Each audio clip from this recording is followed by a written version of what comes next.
Welcome to Startup Grind. I'm Patrice Perkins, and I am the director of Startup Grind Albany.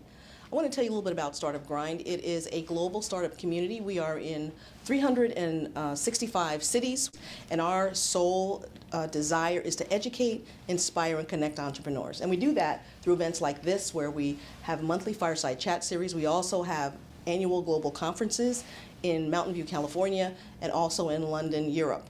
I'm really excited about our fireside chat this evening because we're going to be talking to someone who is going to really be able to talk to us about the landscape of entrepreneurship, venture capital, and just do it in a very nice way. So I want you to stay tuned. We've got a fantastic show for you tonight, and we're going to be talking to Rich Honen, and he leads the venture capital department at Phillips Lytle. So, Rich, I am so excited that we're having an opportunity to get together and talk. We've chatted a bit before and about some of the different things that are taking place in our. I think we have a unique ecosystem up here when it comes to entrepreneurship, and you have a wonderful perspective as the person that's running the venture. You know, you're an attorney, but you look at things that are certainly from the attorney point of view, but you also have another perspective that I'm hoping we'll be able to talk about. But I always like to go back to the beginning, and so I wanted to talk a little bit about, I always want to know, did you have entrepreneurial influences when you were growing up? Is that something that, you saw that and you were like, yeah, I want to do that, or did you just acquire that along the way? Well, if entrepreneurial means working a bunch of different jobs, like most of us did, worked a bunch of jobs both in high school and college, borrowed money to go to college, and Right. Worked and everything. And so there was always a premium on working and finding ways of making Right. money and supporting yourself. Right. On the entrepreneurial side, that wasn't a word back then. Right. People just went out Exactly. and started businesses and, Sure. and did things like that. Sure. So was there anyone in particular in your family or in the neighborhood that a mentor or someone when you were coming up that you kind of saw owning a business or running a business? Because when we think about, I know certainly for me, it was the traditional job. The expectation Right. was you were going to get a job, and certainly you are an attorney, one of the professions that is looked upon very highly. So, but it was the expectation. I know for me, I'm a military brat. Right. Was that you're going to get a job. There really wasn't any other thing to think about, and. Although if we look at my grandmother, and certainly she was doing, I guess, entrepreneurial work, and she was, working for other people, cleaning their homes, caring for family members. But we didn't think of that really, as you said, the word entrepreneur didn't even really show up. But were there people that you saw that owned their own businesses? Sure, and yes, and back in those days, you had mentors then, and most of them, for me, were your friends' dads, who were lawyers and people in business.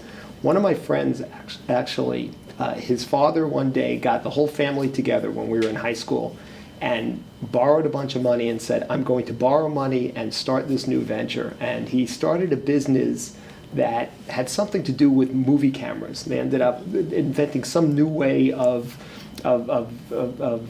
doing post-production or something having to do with movie cameras, and it hit, and they made a ton of money, and they moved to a really expensive house, and Right. it always impressed me that he actually had gotten the family together and said, I'm going to do this, Right. and it involves all of us, Right. and it made a deep impression on me. And it's interesting that you talk about the family element of it, because I know in our area in particular, there's always been, I think there will always be, where there's family, there will be family businesses. But we've certainly seen a surge in attention on those family run, especially the ones that are run very well. There's many companies in our area. So you obviously you went to school, and did you know that you wanted to be, when you got through high school, were you thinking about, yes, I want to be an attorney, or was that suggested to you? As I've heard from some people say you'd be good at this particular career. How was that for you? How'd you come to that? Well, like I say, I went to a state school, and had 4 kids in our family. We didn't have any money, so I was Right. obviously, if I was going to go to college, it was going Right. to be a state school. So I was at what is now the University of Albany. Mm-hmm. My roommate, who was my best friend, was deciding to go to law school, and he needed help writing his essay. And he said, can you help me write the essay? This is our senior year. I said, sure. And he said, why don't you write one for yourself? And I said, okay. And we both applied, and we both got in. We got an apartment together. And that was basically how I made the decision to go to law school. So it was I'm sorry. Yeah, so it was kind of serendipitous. This was early '80s. The economy wasn't great for somebody with a liberal arts degree, and it was a respected profession. And I always wanted to know, is this something really I could do? But it was that was the decision-making process. P.S. My friend, after doing all that, dropped out after 6 weeks. To go and make $1 million a year being a business person, stuck me with the apartment, and he still owes me to this day. Still owes you for the apartment. Right. So you said it was serendipitous, wasn't really something, it was, let's do this together. And when you began to go to law school, I mean, here we have a relatively, 4 years of college, a relatively short period of time for law school, but super intense. Right. It's a super intense time. How was that for you in terms of did you have an expectation of what law school was going to be like? Yeah, in those days, and maybe even now, law school is still taught the Socratic method. You would get called upon, you wouldn't know it, and you would stand up and be called and recite a case, and there'd be a lot of, it would be nerve-wracking, and that was part of what you were supposed to learn, is kind of thinking on your feet. But what I really liked was in my second year, somebody was teaching a class in business. It was a 2-credit, kind of 2-afternoon-a-week course, and it was taught by a local attorney who I later ended up doing deals with, and it just, the whole business thing really turned me on. It was something that seemed much more creative than kind of the other side, the more kind of destructive forces of the law, and I thought it was cool, and I liked the language of it, and I liked the thinking of it, and so when the opportunity came, when I graduated, and I had a chance to work for a newly formed corporate boutique, I jumped at it. So there is, how do I put it? Sometimes there is an impression, I think, there can be an impression of attorneys as, a variety of things. And they're all right. But you even as you were, it was kind of a business decision that you made to go to law school. Sure. And then once you were there, you were fortunate enough to find something that really appealed to you, that kind of drew you in, and then that kind of led you to having this experience. So you started off working at this a boutique, a nice corporate firm. Well, to be clear, it was my first day practicing was the first day of that firm. So you came in on the ground floor, which is wonderful because you get to grow up together. So you came out of law school, you had an idea, you knew you liked business, right? Business and law, you want to put that together. Here you had this opportunity to get in at the ground floor. Was it what you had expected it to be? It actually was, and it was, again, I'll use the word again, serendipitous. An older attorney was leaving a large firm in Albany with another attorney in his firm to start a firm based on mainly corporate transactions. A few weeks before he was set to open his doors, the other attorney dropped out, and suddenly he needed somebody. He called some friends, a mutual friend put us in touch with each other. And I took the bar on a Wednesday, and the first day of the firm was the following Monday. And my first task was carrying the conference table off of the elevator with my boss. And I started at $18,000 a year. And so it was all that new. And I got to see all of the business that goes, the business of law. Right. Getting clients and getting paid and all the things that you don't learn about in law school.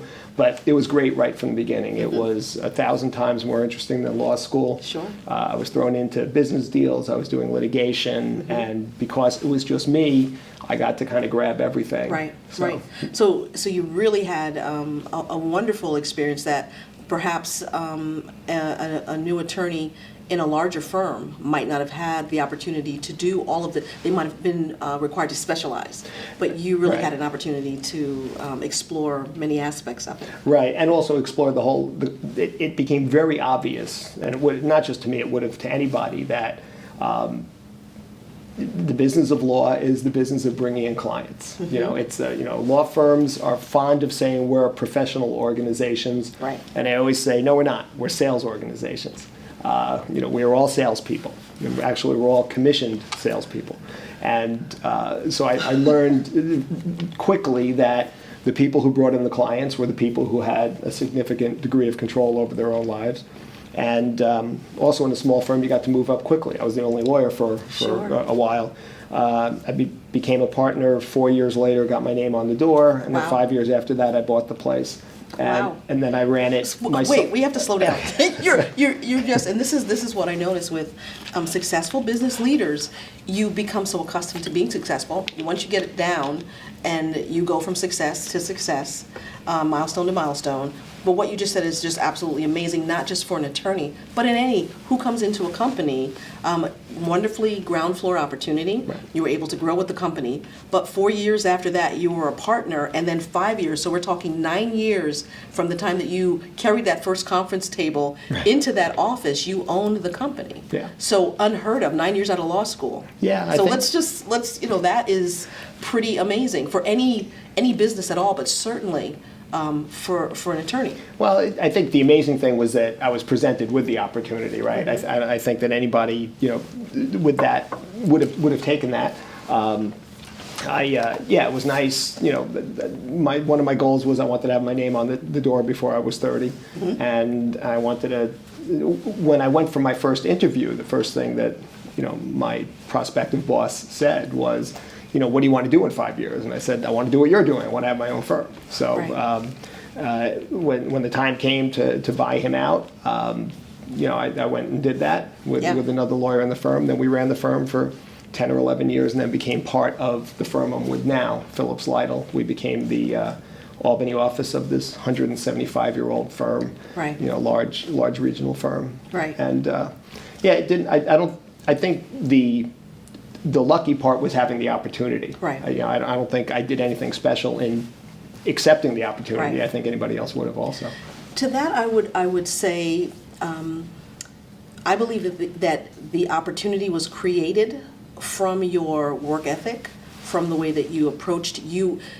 Even though the word entrepreneur really wasn't being bandied about at that point, the approach that you were taking to it really.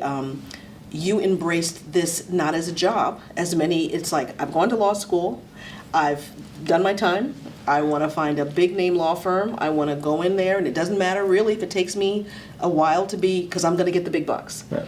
And I think that's not just attorneys. I think very often, I believe that we are experiencing young people that come out sometimes with a different work ethic than you and I learned about.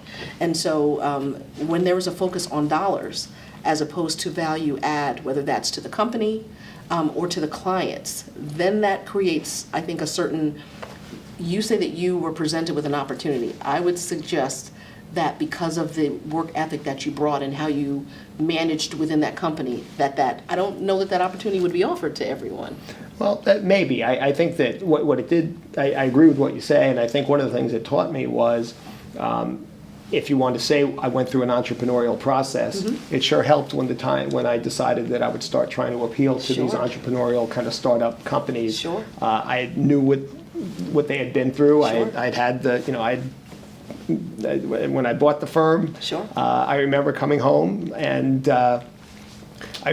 we had one file cabinet, I think, full of cases, and that was it. And Right. that file cabinet, that was our revenue. Right. And I remember coming home after that thinking, one file cabinet, I have to Right. grow that, and kind of walking the floors a lot those nights. But it was nice because then it gave me insight into what my startup Sure. clients were doing. Sure. And I think that was helpful.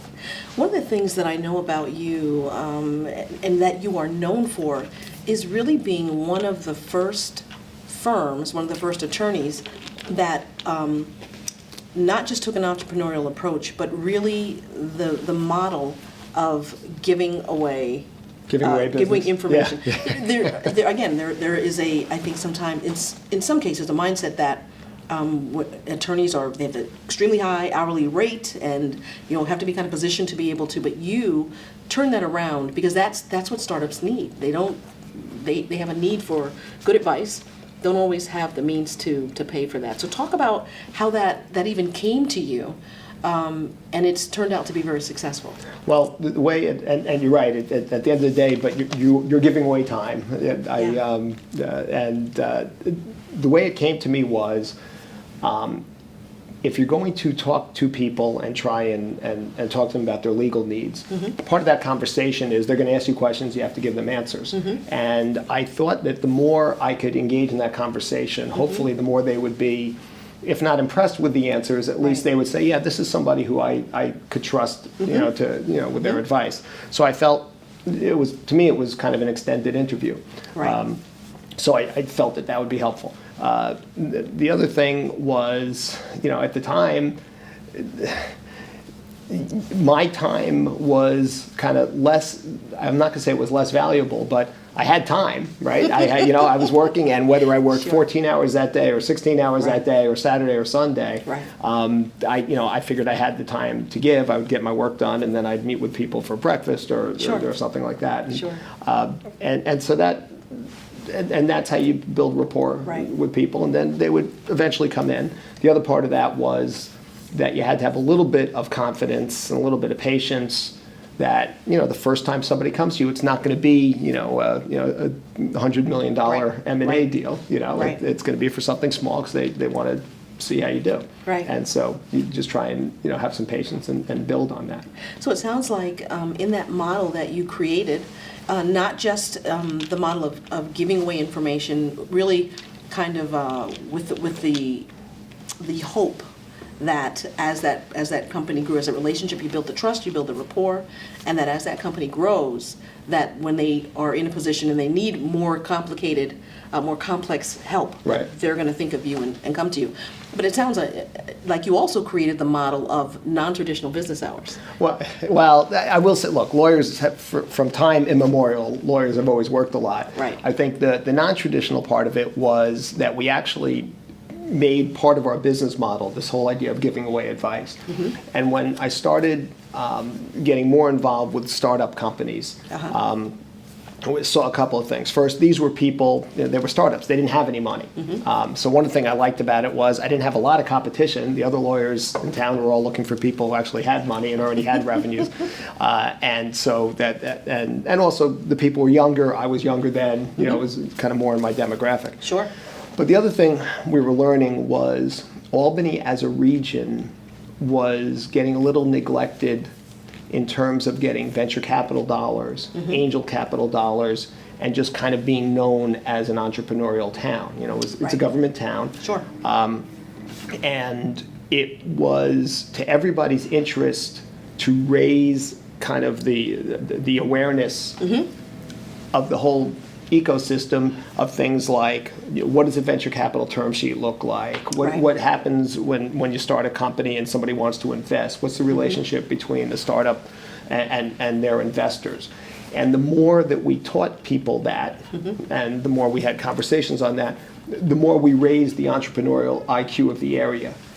And that brought more investment in, and now people weren't turned off to making investments in upstate, Albany, upstate New York, USA. Is that where I know that there was this surge some years ago of Tech Valley being the moniker? Was that part of that sort of outside education of we're not just Albany, which is interesting because we're the capital. That was, and the Tech Valley was the brainchild of Wally Altus, who was then the head of the Chamber of Commerce, and he's retired now. I actually saw him the other day. This was years ago, and people just ridiculed, "Oh, Tech Valley, what does that mean?" It was supposed to be kind of a callback to Silicon Valley.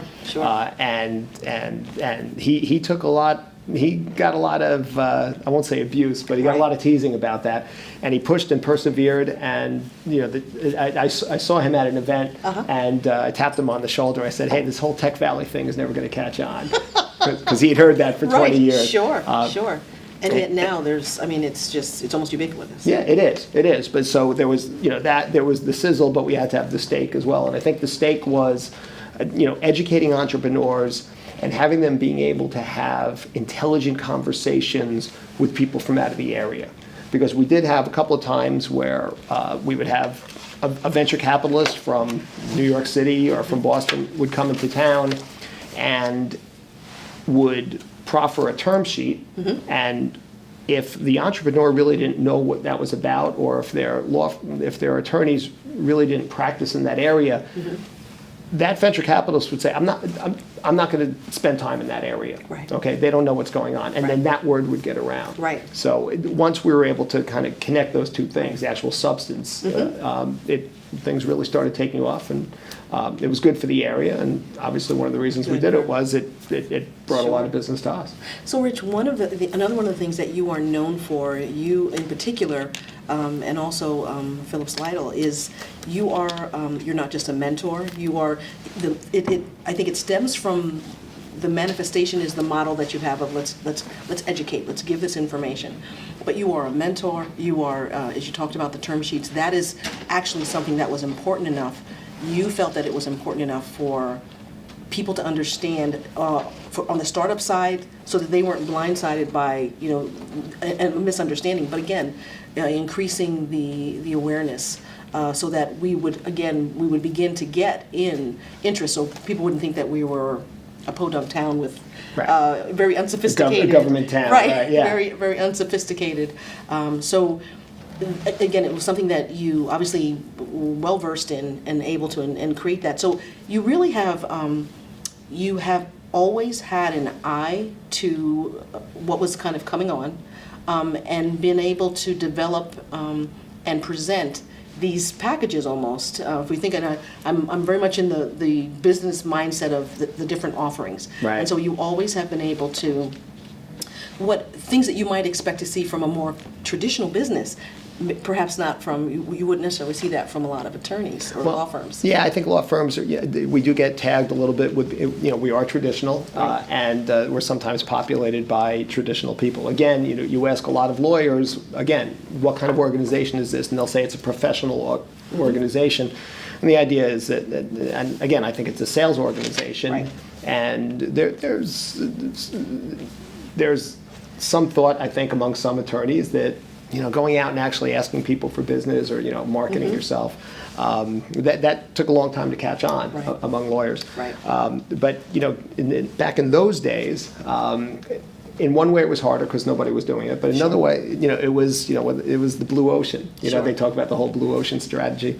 The first time I'm sorry, go ahead. Explain what that is for those viewers who aren't sure what the blue ocean strategy. I mean, to my way of thinking, it's the idea that that you can either try and market yourself or market your product in an area that's heavily populated, and go up against a lot of competition, or you could go out, in my mind, to where you're out there by yourself, and there's plenty of room and there's plenty of space, and people can interact with you, how they want to. Right. And so for us, for example, we went and we keep talking about term sheets, and a term sheet, what we're talking about is when somebody finally gets a venture capitalist to be interested in them, the venture capitalist gives a 4 or 5 or 6 page summary of terms, and everybody who's watching this now knows this. Sure. Well, back in the 90s, not everybody knew this. Right. And the problem was those 6 pages of terms now turn into about 300 pages of documents. Right. And when people start reading the documents, they say, what the hell is this? Sure.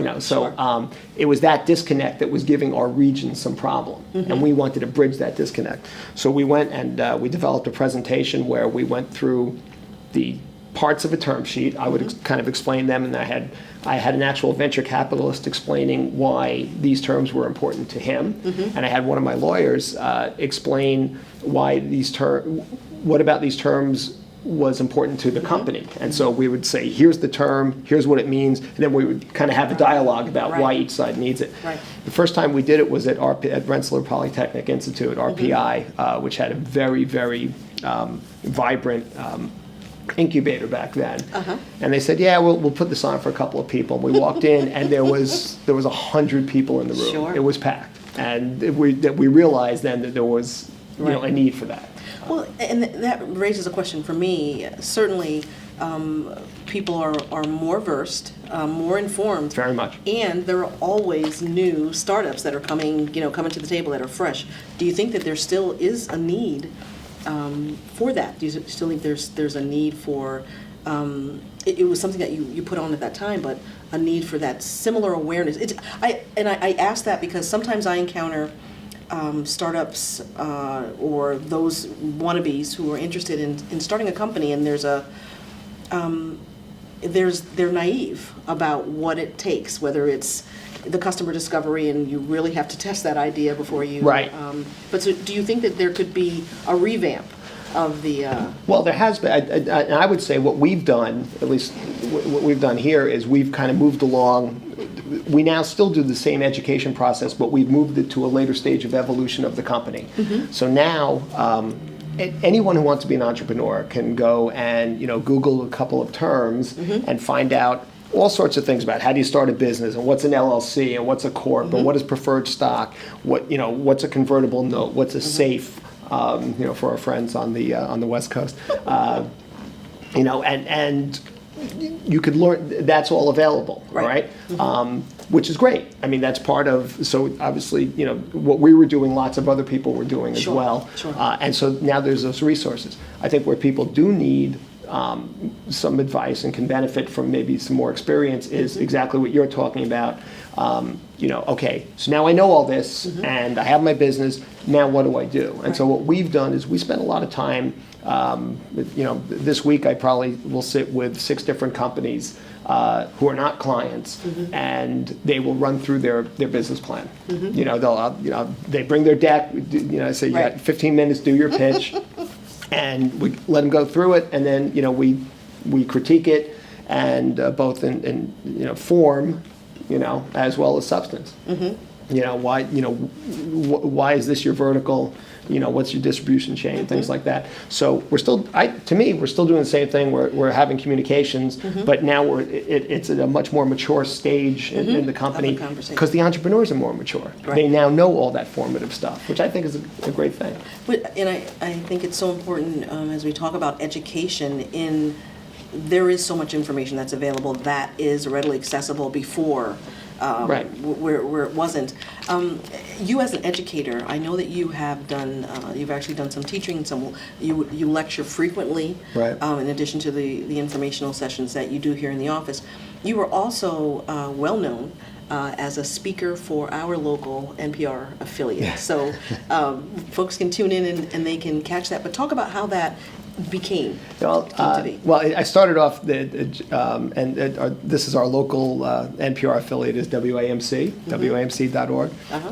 And I started off answering questions about technology and the law, and then it kind of morphed into sitting down with some of their people and talking about issues of the day. And if you know NPR, it's fairly left wing. And I'm fairly not, and so it turned into some really, we're frequently on, and we just interesting discussions about politics and issues of the day, where I might stand in one position and kind of everybody else on the panel and everybody else who's listening stands in a different one, and I think that's kind of part of what we do here, right? It's communicating, and for me personally, it's great because as I get older, and especially in the times in which we live, I think it's important to maintain an elasticity with respect to other people's viewpoints. Yes, I would agree You know with what I'm that. saying? I would absolutely agree with that. That just because my next big birthday is 60, I don't want I don't want to say, well, I know better. Sure. You know what I mean? Sure. Now my kids may disagree with this, but so I think it's a good process. Helps me with my clients. Sure. Because a client might say, "Here's my idea," and I'm thinking that's never going to make money. Right. And I from being on like a WAMC and listening to other people's political viewpoints and trying to keep an open mind, it makes you question your assumptions and makes you keep measuring them against the reality. So that I think is great. Second, I think, for me personally, I think it maintains your proficiency as an advocate. Sure. When everybody says, X and you want to say Y, Right. you have to come up with some good reasons for that. Sure. Usually, there's usually spirited conversation on that.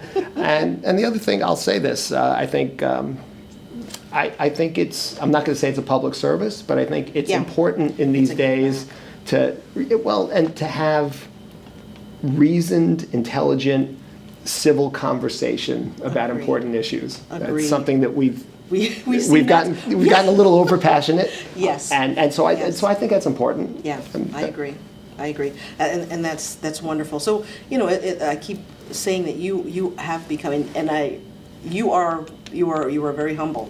So it's hard for you to kind of to take that, the acclaim, but you See, really if my son was here, I would embarrass him by going into humble by Kendrick or something and getting all of the words wrong. So I'll stay away from that. But you really have, established, a name, a reputation for yourself, and I think for the firm as well. Two things I wanted to talk about. One is, in the beginning of our conversation, you talked about really it's sales. Now, it used to be that, and I believe it was because of regulations, attorneys, law firms did not advertise per se. Right. Or it wasn't frowned upon. It wasn't looked as done, the thing that Right. was done. That's changed so much now Yeah. that, from commercials on television to firms actively recruiting for marketing type positions. So it really is, when you say that it's about, you said commissioned salespeople, that in that sense, it's really not, it's not unlike any other business. You need customers. A business needs customers. Right. If you don't have customers, you don't have revenue coming in, so you really don't have a business. Right. And so you very early on were understood that and have positioned it. So would you say that is pretty mainstream at this point? Yeah. And that Absolutely. It's necessary. Yeah, it's necessary. I think that law firms, accounting firms, all of the kind of professional service firms, all understand that there's a finite market, Sure. and we're all trying to get a piece of it. From relatively unsophisticated, from billboards, which are fine and work Right. really well, to things I think that are much more subtle. Pick up the Wall Street Journal, read Section B, and see, which is kind of the business section. And pretty much every time a lawyer is quoted, somebody placed that quote. Okay? Okay. Think about that, right? So, yeah. every time Yeah. you read an article about here's what's going on, whether it's the Journal or the Times or whatever, Sure. a lot of effort and a lot of money went into getting that quote, In that that idea. particular, Right. so almost, would that be considered like an advertorial type of or maybe not quite that strong? I think it's supposed to be more nuanced More subtle, than more- that, right?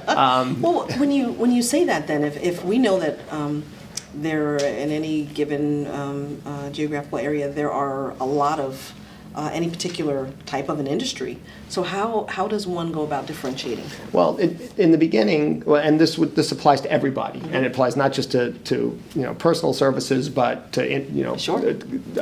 products and everything else. First, it helps to find something that people really want, and for me personally, like I say, there were there were big banks and big corporations, but they were represented by lawyers for 3 generations, these lawyers, had played golf with, the owners, at whatever golf course, or whatever private school they Right. came from here in Albany, and I didn't have that. I was coming from downstate, Sure. and still was accused of having a little bit of a New York City accent here in upstate New York. I don't hear it, but although when I'm in California, I hear that a lot. Yeah. But so I wasn't part of that group, Right. and so I talked to the people who were my age, and who had time on their hands, and for whom getting a few minutes with a lawyer was an important thing, Sure. and I was willing to give those few minutes. Sure. And so that's how I met that, and I got involved in the entrepreneurs. So one of the things I would tell people is, it's like, hit them where they ain't, Yeah, it's yeah. just, look around for where, there's, rather than going head to head, Sure. look to where you could avoid competition. Sure. And kind of establish yourself. What would you say the best advice you've ever received? Wow, the best single piece of advice? Or stream of advice, in a category? Something that just, when you think about that, immediately comes to mind. What comes to mind is after I bought out my partner, okay, and it wasn't the world's smoothest process, and now we're both out there in the community, basically competing, Right, right. So not only was I competing with all the other lawyers in town, Sure. I was competing with someone who, I had always kind of said, well, here, let me bring my boss in, Yes, and yes. and I went and I was.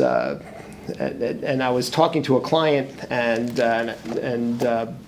trying to retain his business, and I said, I said something that I really want to do that. Either like I want to beat this or something like that. And he said, don't be negative about it. He said, just go out and do your business. Right. Bring work in. That's fine. You don't have to do better than somebody else. Right. It's not you going head to head. And although I still remain very competitive, and believe me, if if we try to get a client and it doesn't work, the whole office can tell, what kind of mood Sure. I'm in. That's Sure. Sure. and that's the one thing that stays with me for days or longer. But that was a great piece of advice. Was just do what you can do. Don't. In a way, what he was saying was, don't worry about other people. Don't try and take on other people. Just just keep things positive. And that was real helpful to me. Yeah. So it sounds like really it is about becoming, one of the ways that you were able to do all of the things that you've done is really operating from a spirit of excellence. You made it however it was that you decided to go to law school. Law school is certainly not an easy feat. And you succeeded at a level that you were able, as you stepped out, to get a job right away, and not just any job.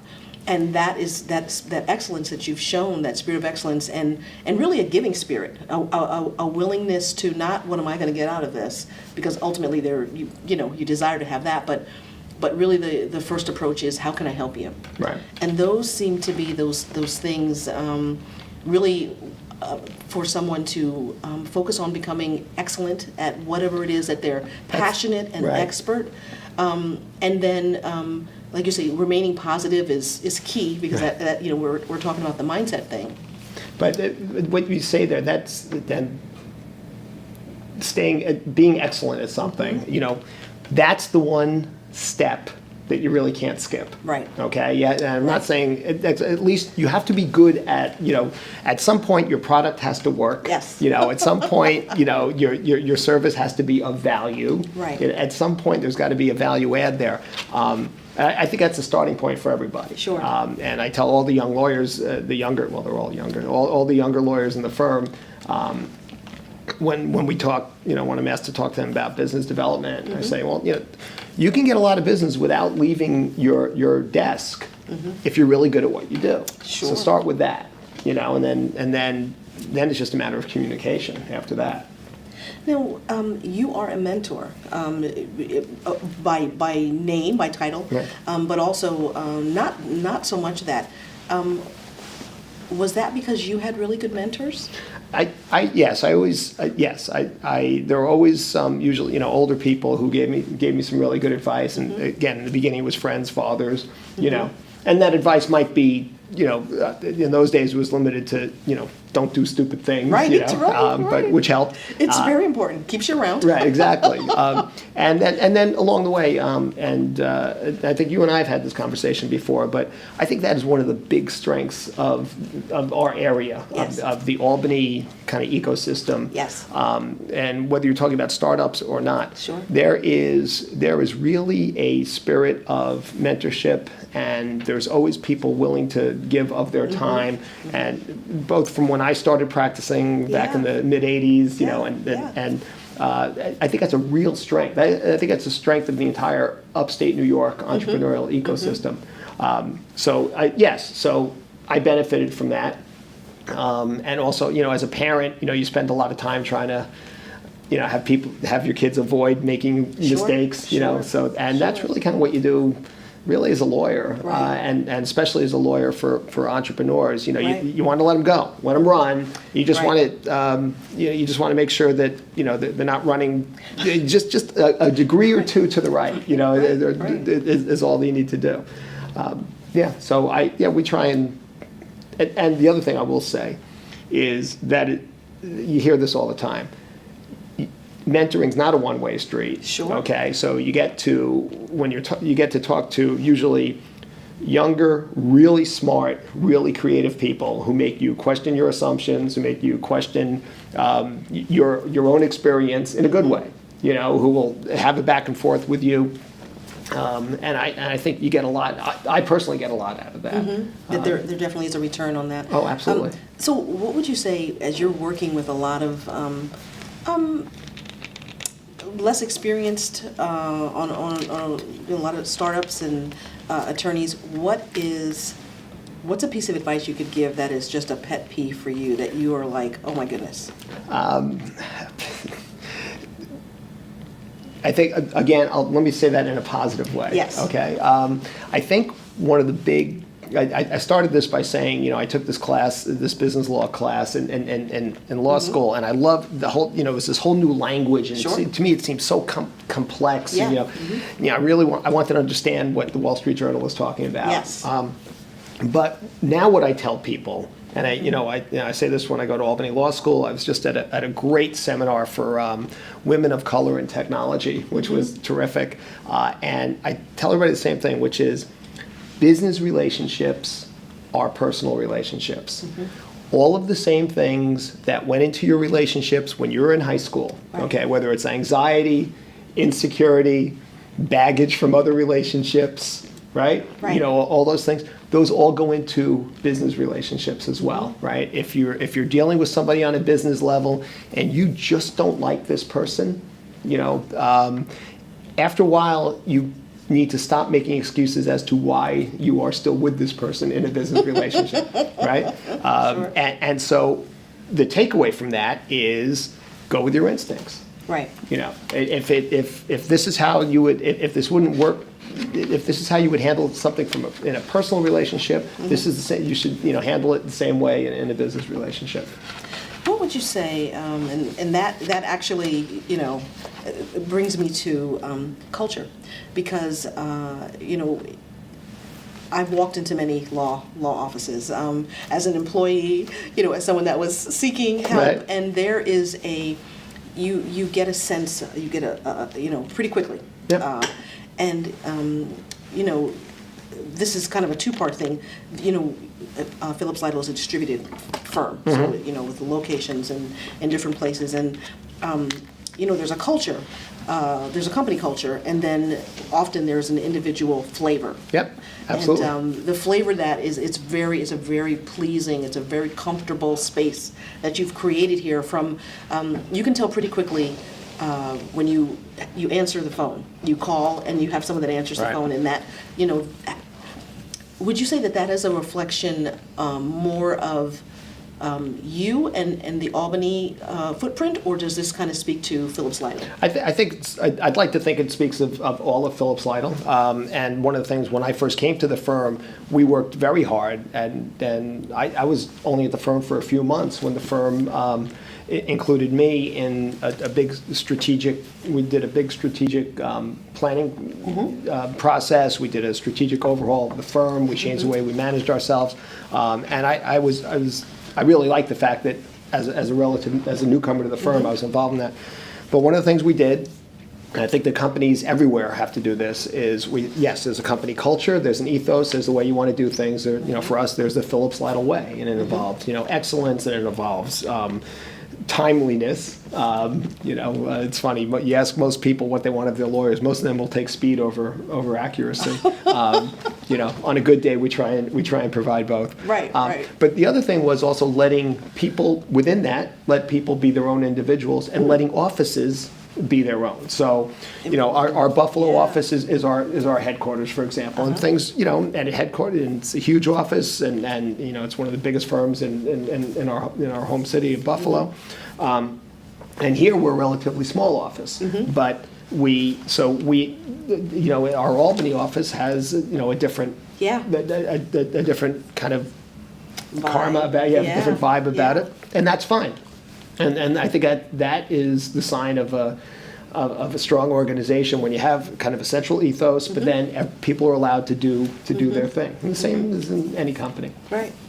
Talk about, it is clear to, someone could just visit the website and read about you. Someone could Google your name and they're going to find a very consistent thread that kind of goes through, and it speaks to integrity, it speaks to excellence, it speaks to kindness and compassion, which are things that are so very necessary in this day and age where sometimes we don't see that so often.